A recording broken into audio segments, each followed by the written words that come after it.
Okay, welcome back, everybody. It is your host, Jay Klein, and we're here for another Anime Talks episode. In this episode, we will be covering a very new anime, you can say. And within this anime, I have found a new love for the, I guess you could say, time travel esque and suspense, thriller, mystery, all that bundled into one. And it's summertime rendering. Like, it is great. It is a Hulu original, so definitely you gotta check it out. You have to check it out. It is so great.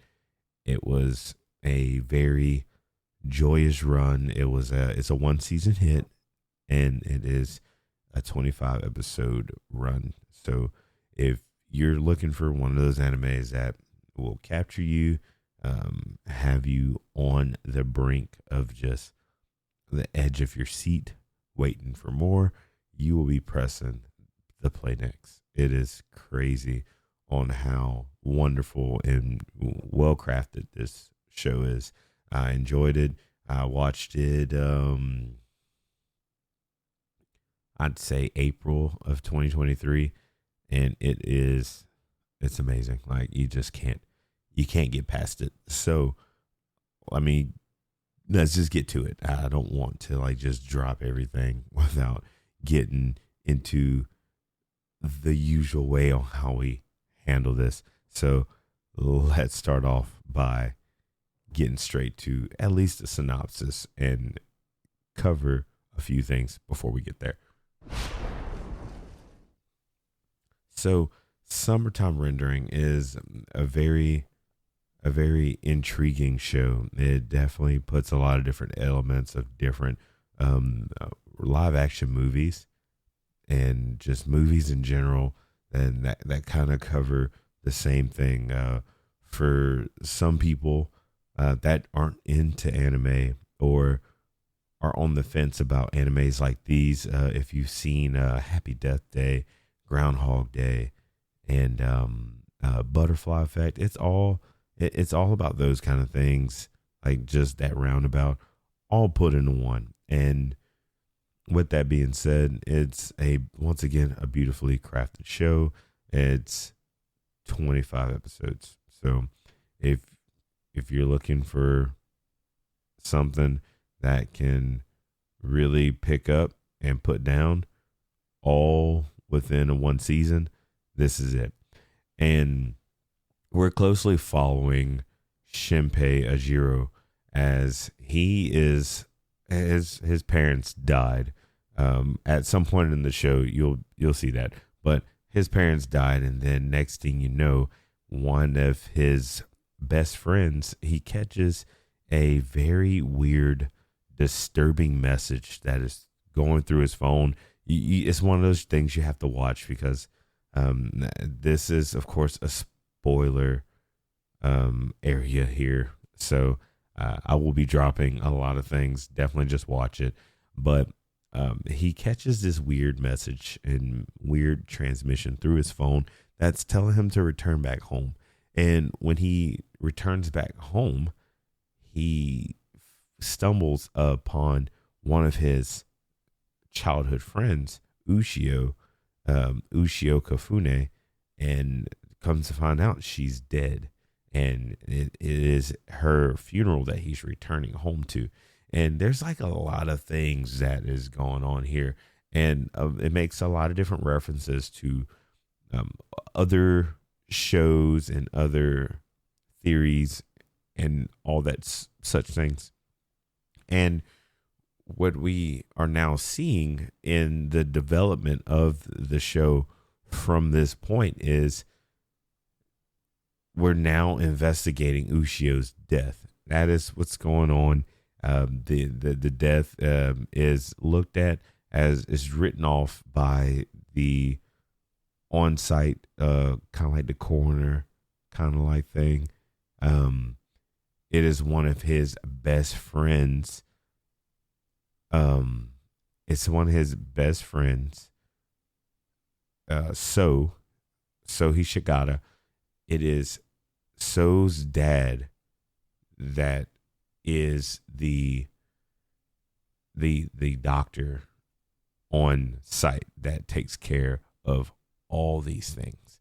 So he writes off that Ushio was just had like just, I guess you could just say she drowned. Well, then we are met at the funeral with strangulation marks on Ushio's neck, which means we are implying that there was a murder involved. And then Shinpei, along with Ushio's younger sister Mio and the friends So Hishigata and Tokiko Hishigata, are now all looking to find out how everything is really going on and what really took place with the death of Ushio. Then now, a little bit later in the show, we are starting to see a different crazy development within this show.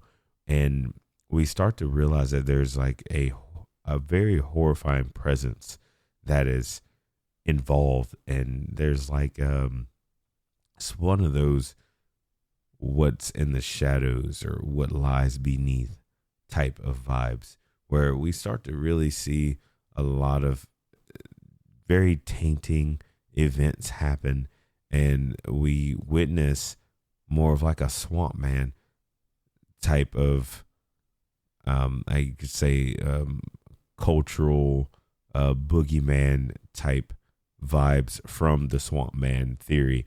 And that is people that are able to, or as a matter of fact, the best thing to reference that is the movie Us, where you have a doppelganger of yourself that is trying to live your life as you. And that is what's going on in this show. It is crazy. And that is what is happening throughout the whole show. And we first witness the first shadow sight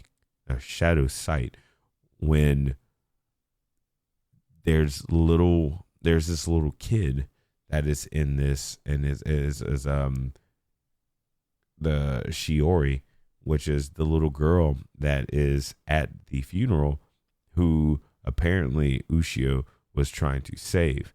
Well, during that whole thing, we realize that indeed later on in the show that the real Shiori was already killed in a later, like earlier in the plot, but is revealed later that Shiori was killed, and Shiori is a shadow, and these shadows are able to scan once a piece, and these shadows are very, very wild, and it's just very invigorating watching what's going on here with these types of shadows.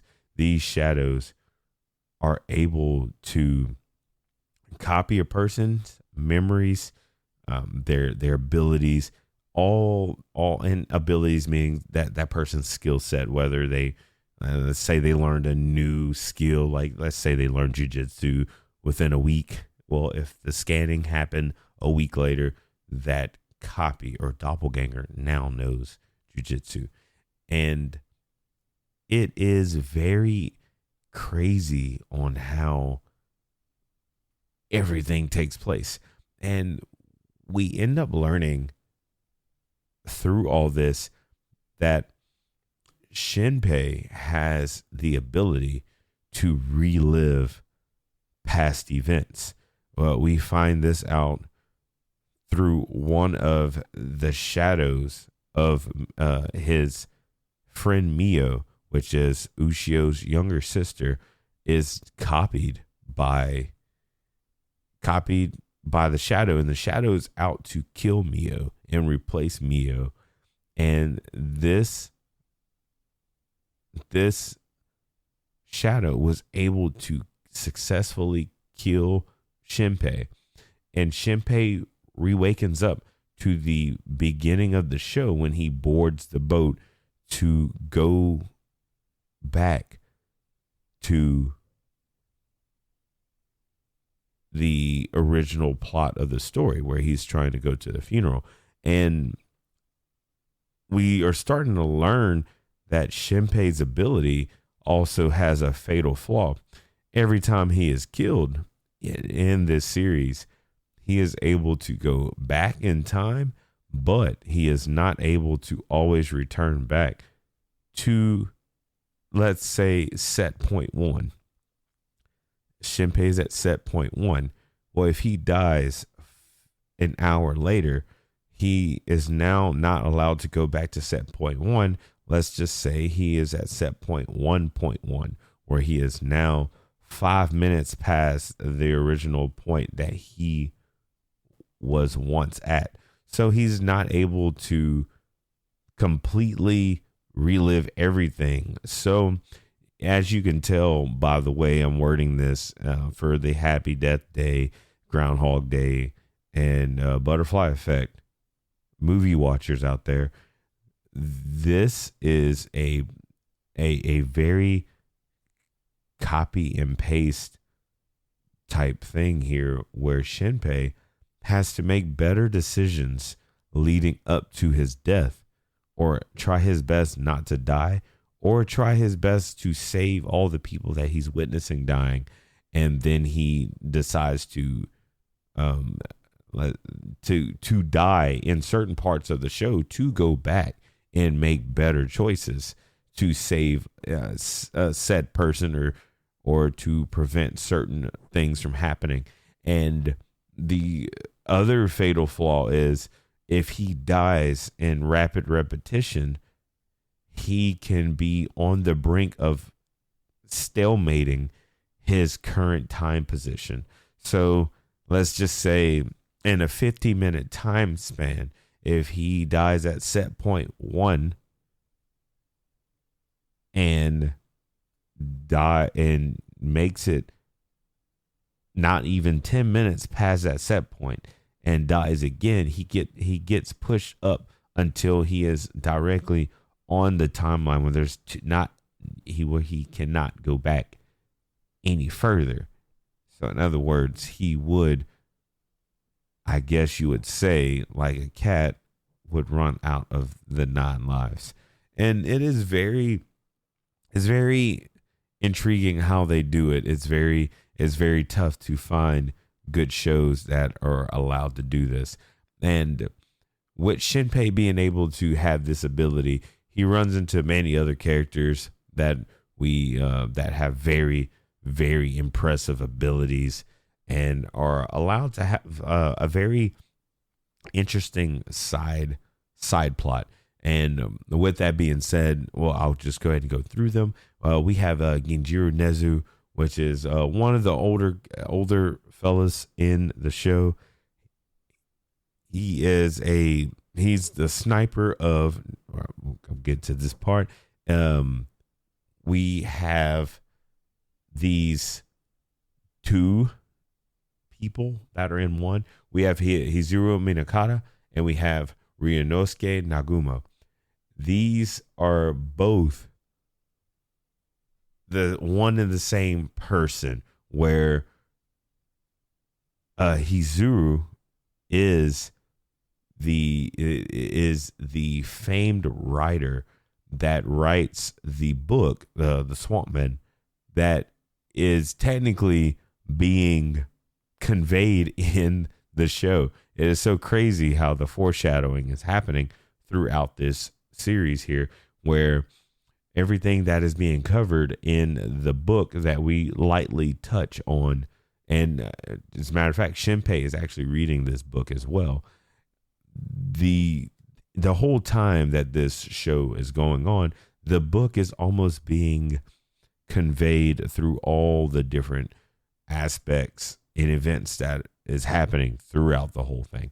So Hizuru is a very talented, very detailed planning, overly trained combat, like, is just crazy on how like awesome Hizuru is. But her twin brother Ryunosuke is the story behind that is Ryunosuke is Ryunosuke died and was murdered at 14 years old. Not 14 years old. He died 14 years prior to the events that happened in the show. And then he was able to become a shadow to inhabit his sister's body. So in other words, he was able to be a very interesting cornerstone in the development of the show, because Ryunosuke does the fighting and all the crazy acrobatic type things in the body of Hizuru. But Hizuru was the witty, quick thinker who did all the planning for Ryunosuke when they would swap minds, you can say, within her body. And we also have other side characters. We have Tetsu, Tatsumura, where it's a sleazy officer, close relative of the Kafune family. Alan Kafune, which is which is Ushio Miyo's father, and we have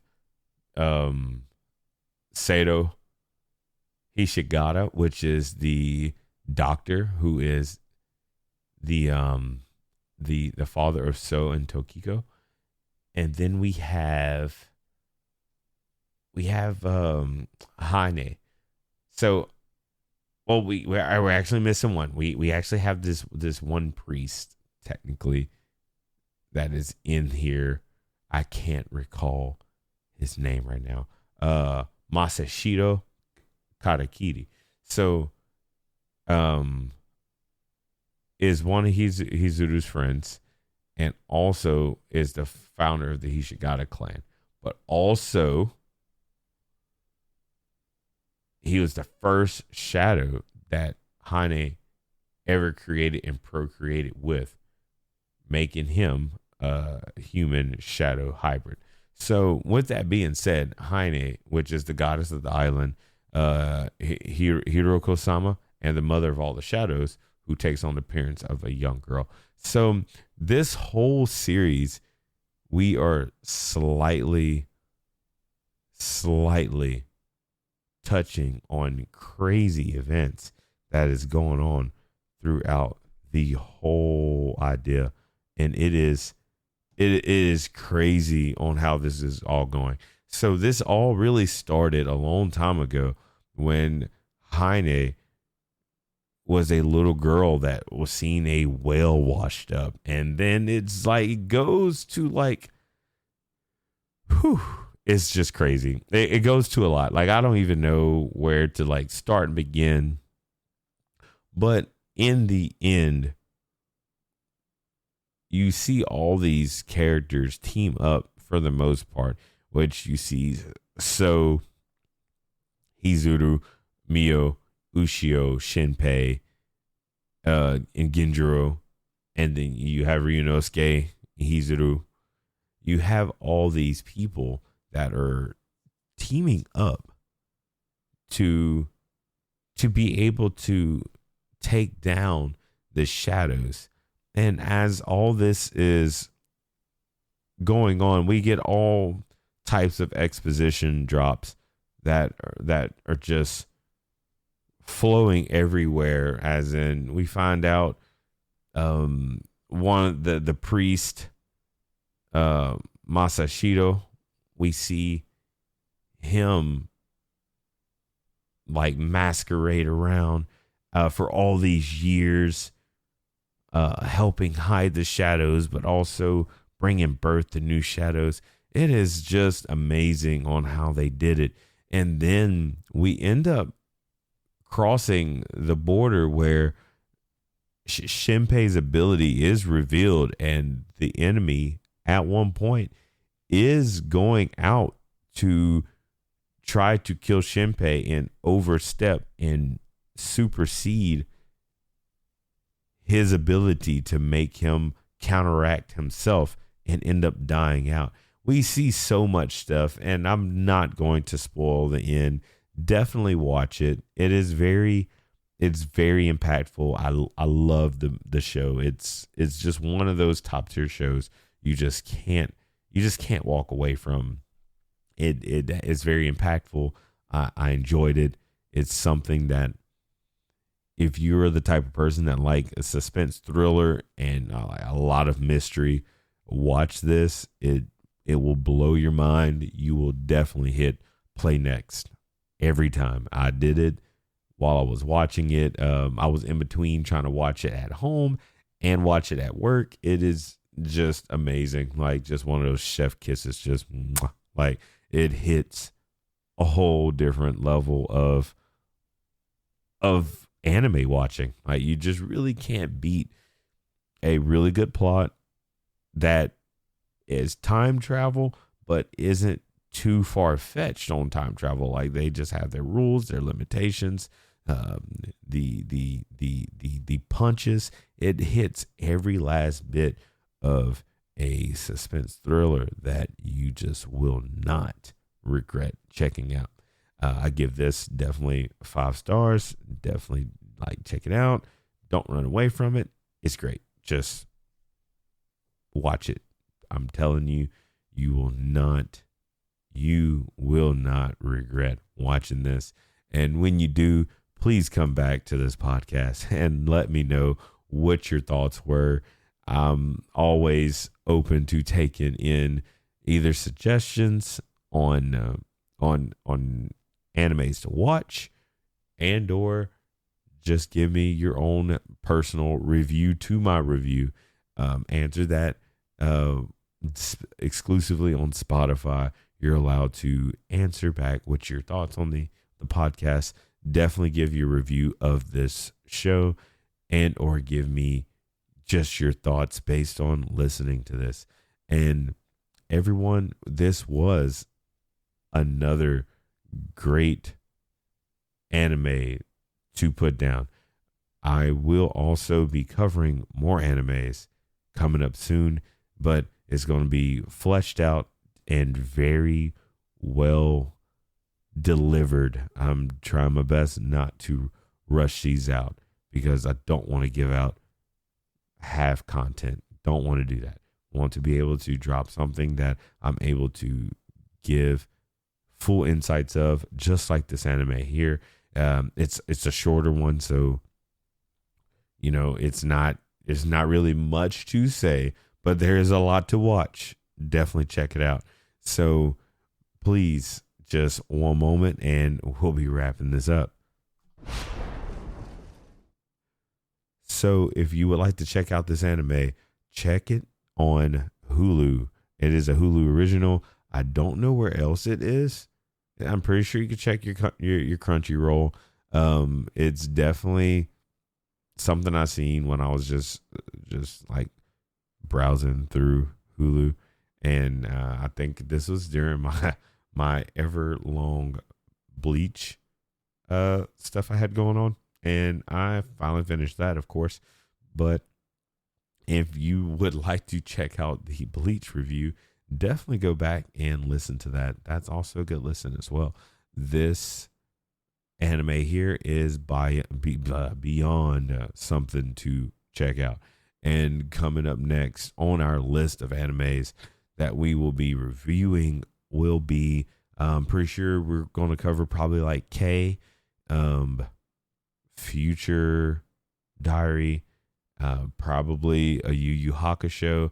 There's really not much I could do with that one other than all of us 90s kids will enjoy that one whenever that releases. We will be covering many more animes. If there's anything that you would like for me to cover and or watch, just drop anything that you can within reviewing this. So thank y'all all. This was Anime Talks, and your host, Jay Klein. Thank you